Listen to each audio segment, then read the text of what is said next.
তুমি চলে এসেছো? কোনো কাজ পেলে? না গো, মনে হচ্ছে এখানে হবে না, বাইরে কোথাও যেতে হবে। বাইরে যেতেই হবে? এখানে থেকে হয় না। আরে তুমি চিন্তা করো না তো, কয়েক মাসের তো ব্যাপার, দেখতে দেখতে কেটে যাবে। ঠিক আছে, যেটা ভালো বোঝো সেটাই করো। আর শোনো, কাল সকাল 10টা 10-এ আমার ব্যাগটা গুছিয়ে রেখো, হ্যাঁ? আচ্ছা ঠিক আছে। সকাল সকাল বেরোতে হবে।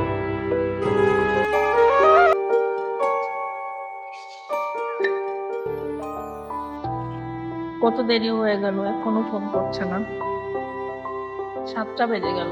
জানে যে ফোন না করলে আমার চিন্তা হয়, তারপরেও ভাল লাগে না।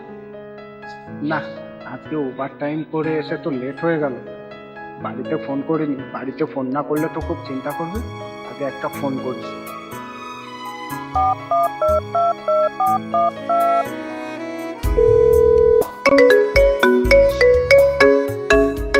এই তো ফোন করেছে। হ্যালো। এত দেরি হলো কেন? তুমি জানো না ফোন না করলে আমার চিন্তা হয়? এই আজ একটু ওভার টাইম করলাম তো, তাই আসতে দেরি হয়ে গেল। আমার অত টাকা পয়সা লাগবে না, তুমি বাড়িতে চলে এসো। বাড়িতেই কাজ করবে, তাতে যা হবে হবে। আরে, বাড়িতে গেলে হবে? কাজ না করলে খাবো কি?